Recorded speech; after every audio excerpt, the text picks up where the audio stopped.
आप सभी का बहुत बहुत स्वागत है चेंज योर डेस्टिनी में। फ्रेंड्स, आज मैं आप लोगों को हरतालिका तीज की पौराणिक व्रत कथा सुनाने जा रही हूँ। यह हरतालिका व्रत कथा शिवजी ने ही माँ पार्वती को सुनाई थी। शिव भगवान ने इस कथा में माँ पार्वती को उनका पिछला जन्म याद दिलाया था। वही कथा आज मैं आप लोगों को सुनाने जा रही हूँ।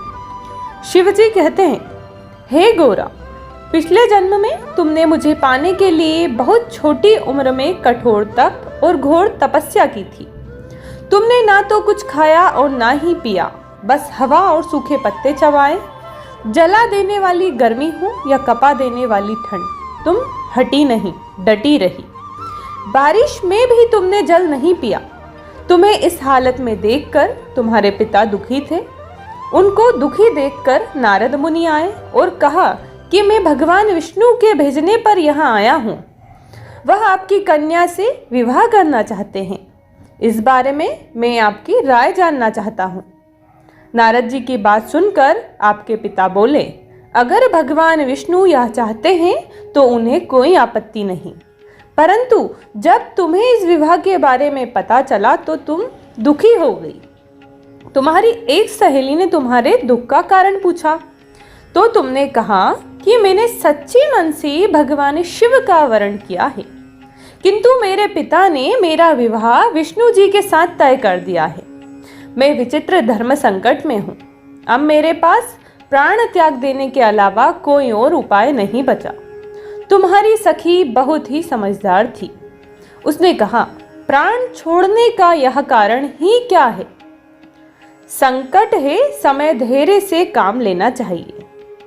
भारतीय नारी के जीवन की सार्थकता इसी में है कि जिसे मन से पति रूप में एक बार वरण कर लिया, जीवन पर्यंत उसी से निर्वाह करे।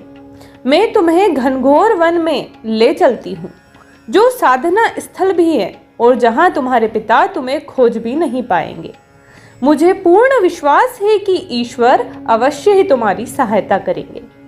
तुमने ऐसा ही किया। तुम्हारे पिता तुम्हें घर में ना पाकर बड़े चिंतित और दुखी हुए। इधर तुम्हारी खोज होती रही, उधर तुम अपनी सहेली के साथ नदी के तट पर एक गुफा में मेरी आराधना में लीन रहने लगी।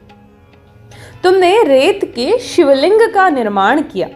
तुम्हारी इस कठोर तपस्या के प्रभाव से मेरा आसन हिल उठा और मैं शीघ्र ही तुम्हारे पास पहुंचा और तुमसे वर मांगने को कहा। तब अपनी तपस्या के फलीभूत मुझे अपने समक्ष पाकर तुमने कहा, मैं आपको सच्चे मन से पति के रूप में वरण कर चुकी हूँ।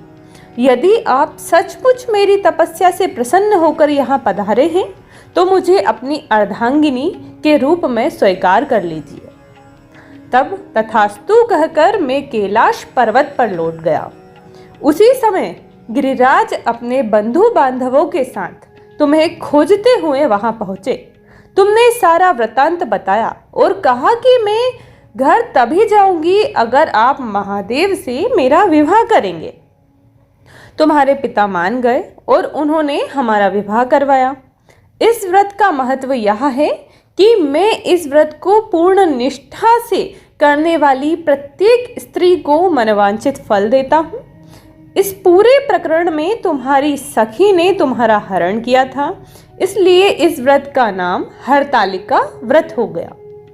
इस व्रत से जुड़ी एक मान्यता यह है कि इस व्रत को करने वाली स्त्रियां पार्वती जी के समान ही सुखपूर्वक पति रमण करके शिवलोक को जाती है। सौभाग्यवती स्त्रियां अपने सुहाग को अखंड बनाए रखने और अविवाहित युवतियां मन मुताबिक वर पाने के लिए हरतालिका तीज का व्रत करती हैं।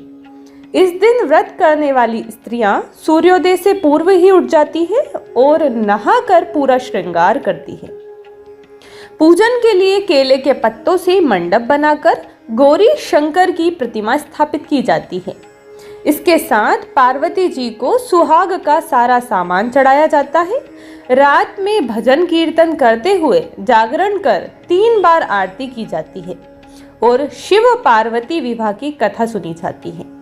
इस व्रत के व्रती को शयन का निषेध है। इसके लिए उसे रात्रि में भजन कीर्तन के साथ रात्रि जागरण करना पड़ता है। प्रातःकाल स्नान करने के पश्चात श्रद्धा एवं भक्ति पूर्वक किसी सुपात्र सुहागिन महिला को श्रृंगार सामग्री, वस्त्र, खाद्य सामग्री, फल, मिष्ठान एवं यथाशक्ति आभूषण का दान करना चाहिए। रेत के शिवलिंग बनाए हैं तो उनका जलाशय में विसर्जन किया जाता है और खीरा खाकर व्रत को संपन्न किया जाता है। फ्रेंड्स, यह हरतालिका व्रत कथा समाप्त होती है। यदि आपको और किसी व्रत कथा या कुछ भी आपको चाहिए हो, किसी भी प्रकार की कथा, तो आप मुझे कमेंट बॉक्स में मैसेज कर कर बता सकते हैं। और यदि आपको वीडियो पसंद आई है तो प्लीज़ इसे लाइक कीजिए, अधिक से अधिक शेयर कीजिए। चैनल यदि अभी तक सब्सक्राइब नहीं किया है तो चैनल को अभी सब्सक्राइब कर लीजिए। Thank you so much.